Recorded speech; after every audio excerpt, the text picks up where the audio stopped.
Vigília entre representantes governamentais e lideranças políticas de diversos países marca o Dia Internacional da Democracia e evidencia a insatisfação com o atual contexto político brasileiro.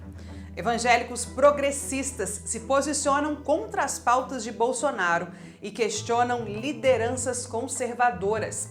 E mais, centenário de Dom Paulo Evaristo Arnes nos lembra sobre a importância de viver praticando a esperança. Fica com a gente! Eu sou Emília Bisotto e o programa Central do Brasil está começando agora!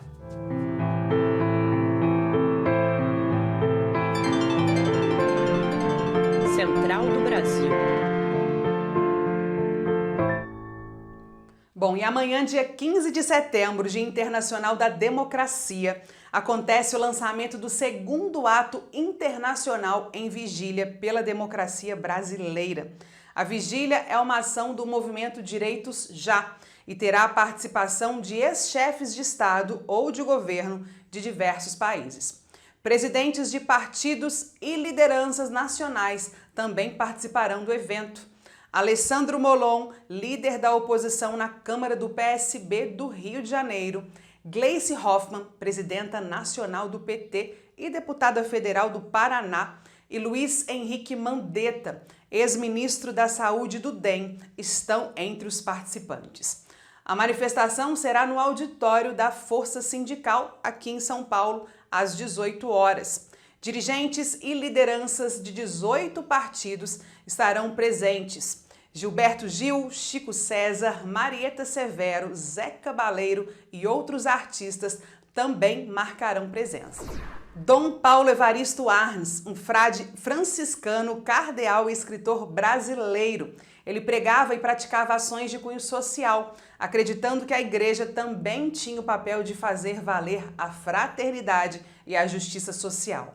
Hoje, dia 14 de setembro, o cardeal completa 100 anos. Aproveitamos a data para homenageá-lo em uma entrevista, convidando o padre e teólogo Francisco Aquino Júnior. Afonso Bezerra conduz essa conversa, fazendo um apanhado sobre a trajetória política e religiosa de Dom Paulo Evaristo. Vamos conferir. Entrevista Central. Olá, a entrevista central de hoje recebe o padre e teólogo Francisco Aquino Júnior, um dos nomes mais expressivos da teologia da libertação na atualidade. O nosso assunto será o centenário do nascimento de Dom Paulo Evaristo Arnes. Bem-vindo, padre Aquino Júnior. Obrigado, Afonso. Uma alegria estar com vocês nesse programa. Em meio às comemorações do centenário de Dom Paulo, é sempre pertinente recordar a prática religiosa dele. Que tipo de igreja foi pensada por ele e por toda uma geração de contemporâneos do Dom Paulo aqui no Brasil? Dom Paulo Evaristo Arnes se insere dentro de um movimento de renovação da igreja que começou com o Concílio Vaticano II na década de 60, que se aprofundou na América Latina com os bispos a partir da Conferência de Medellín, que tinha como uma das principais características a consciência de que a igreja existe para ser no mundo sinal da salvação ou do reinado de fraternidade, justiça e paz de Deus, e por isso a igreja precisa se envolver nos processos sociais e precisa fermentar a sociedade com o fermento e a força do evangelho, que é um evangelho de fraternidade, justiça e paz. Então é dentro desse horizonte de uma igreja que se abre ao mundo, que se insere nos grandes problemas da sociedade, que assume a causa dos pobres e marginalizados, que a gente pode entender a pessoa, o ministério e a igreja que Dom Paulo presidiu no Brasil. Ele foi um dos responsáveis pelo desenvolvimento das pastorais sociais. Qual a importância das pastorais para a Igreja Católica no Brasil? Olha, as pastorais sociais são uma forma privilegiada de presença da igreja nos grandes problemas da sociedade, acompanhando o povo nas suas lutas, na busca de enfrentamento, de garantias de direito, e aí elas vão nascendo de acordo com a necessidade. Primeiro nasceu a Comissão Pastoral da Terra, o Conselho Indigenista Missionário, enfrentando os problemas no campo. Depois, com o crescimento do mundo urbano, vai nascendo a pastoral operária, a pastoral do menor, a pastoral do povo da rua, a pastoral da mulher marginalizada, a pastoral carcerária. Todos são serviços eclesiais, serviços da igreja, num contexto de uma sociedade marcada por negação de direitos, acompanhando o povo na luta pelos seus direitos. Daí o caráter extremamente profético das pastorais sociais, porque elas articulam internamente e fermentam a sociedade com esse dinamismo do Evangelho na garantia de direitos. Qual a contribuição de Dom Paulo Evaristo Arnes para a difusão da teologia da libertação aqui no Brasil? É importante ter presente o ministério de Dom Paulo como bispo e a força e a importância que tem na animação, na presidência de uma igreja, o fato de ser arcebispo da maior cidade do país, com uma projeção muito grande, de ser cardeal, com uma visibilidade ainda maior, e de ter assumido essa perspectiva de igreja que vem do concílio, de toda a igreja da América Latina, num contexto muito específico de ditadura militar, de violação dos direitos humanos, de atentado contra a democracia, de torturas. Então, é nesse contexto que Dom Paulo Evaristo Arnes, na força do Evangelho, se enfrenta com as forças da ditadura. Em tempos de ódio e intolerância religiosa e nostalgias da ditadura, que estamos vivendo hoje em dia, que lições a personalidade e a prática religiosa de Dom Paulo deixam para o Brasil de hoje? Em primeiro lugar, que o Evangelho de Jesus Cristo é evangelho de vida, de liberdade, de justiça e de fraternidade, num contexto de instrumentalização ideológica da religião. Se usa o nome de Deus para justificar as mais diversas formas de fascismo, de machismo, de homofobia, de preconceito, de negação de direitos. Então, nesse sentido, recordar Dom Paulo é recordar o Deus de Jesus Cristo, que é Deus da vida, da justiça e da fraternidade. Que mensagem de esperança, a prática religiosa de Dom Paulo deixa para o Brasil do século XXI? Aliás, esse era o lema de Dom Paulo, de esperança em esperança, mas aqui esperança no sentido daquele outro grande Paulo, cujo centenário também celebramos esse ano, Paulo Freire. Esperança não simplesmente no sentido de uma espera passiva, de braços cruzados, mas esperança ativa, comprometida, esperança do verbo esperançar. Evangélicos que defendem ações progressistas e apoiam a democracia, a luta feminista, a luta LGBTQIA+, os direitos humanos e outras pautas ficam do lado oposto de evangélicos que defendem o fundamentalismo. Naya Tawane preparou uma reportagem que aponta o crescimento de grupos que se opõem e questionam a postura de lideranças conservadoras nesses espaços. Trilhos do Brasil. Com a ascensão do bolsonarismo, grupos evangélicos conservadores se radicalizaram e fizeram aliança com a extrema-direita. Este cenário estimulou a reação de alas progressistas dentro destes espaços, que sempre atuaram em defesa da democracia e da representatividade de evangélicos LGBTs, feministas, comprometidos com a luta antirracista e em defesa dos direitos humanos. É o que afirma Nilza Valéria, da Frente de Evangélicos pelo Estado de Direito. Ela também nos conta que essa luta também serve para mostrar que os religiosos conservadores não representam todos os evangélicos.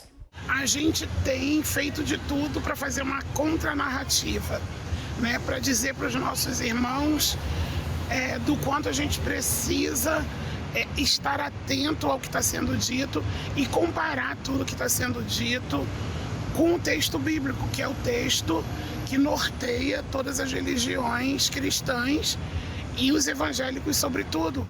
De acordo com o IBGE, entre 1980 e 2020, o número de evangélicos entre a população brasileira cresceu cerca de 25%.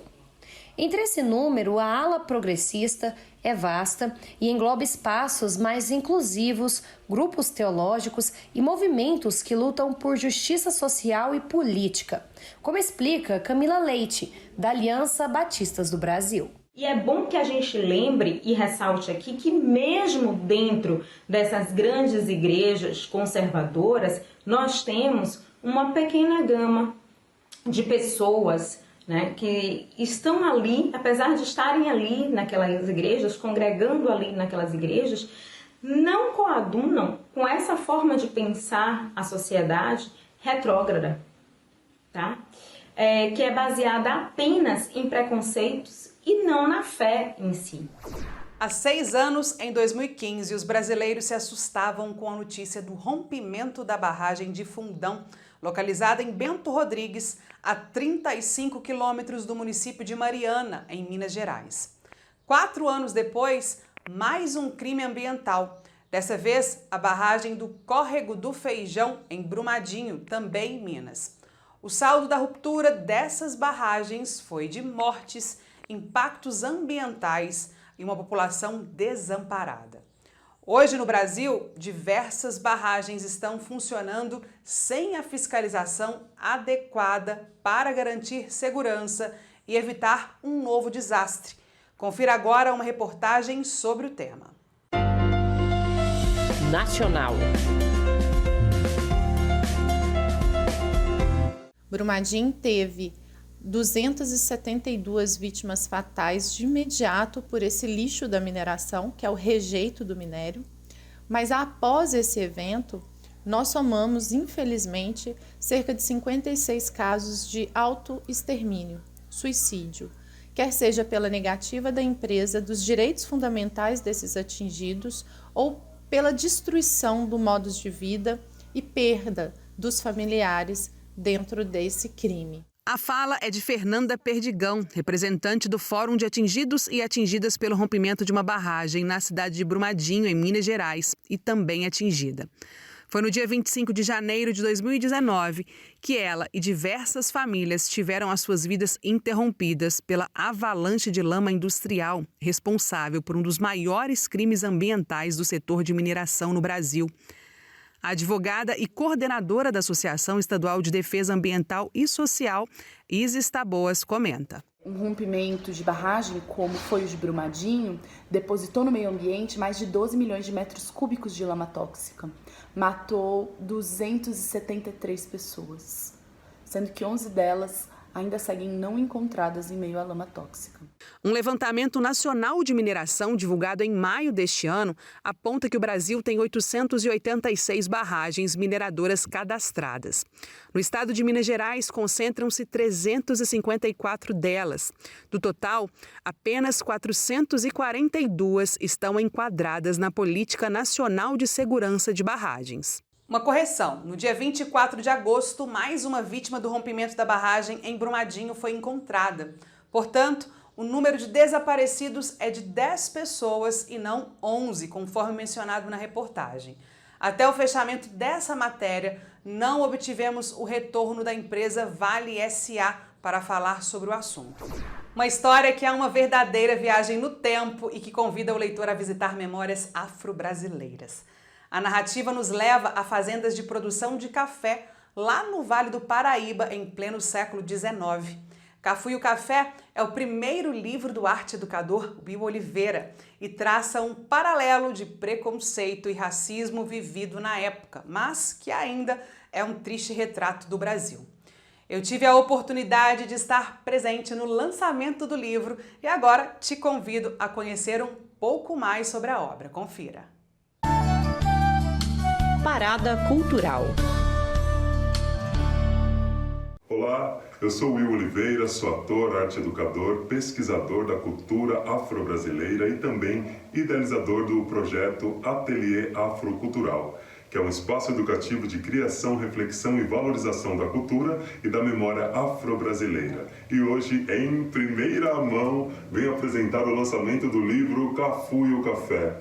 Esse livro foi escrito e ilustrado por mim mesmo e, através de uma linguagem bem simples e acessível, nos conduz até algumas memórias da nossa cultura afro-brasileira, em especial a contribuição que os nossos irmãos africanos forneceram para o Brasil. Para mais informações, acesse o nosso Instagram, ateliê_afrocultural. É isso aí, o meu exemplar tá aqui, ó. Nesse clima cultural, o programa Central do Brasil desta terça fica por aqui. Eu agradeço a sua companhia e te espero amanhã. Até lá. Tchau!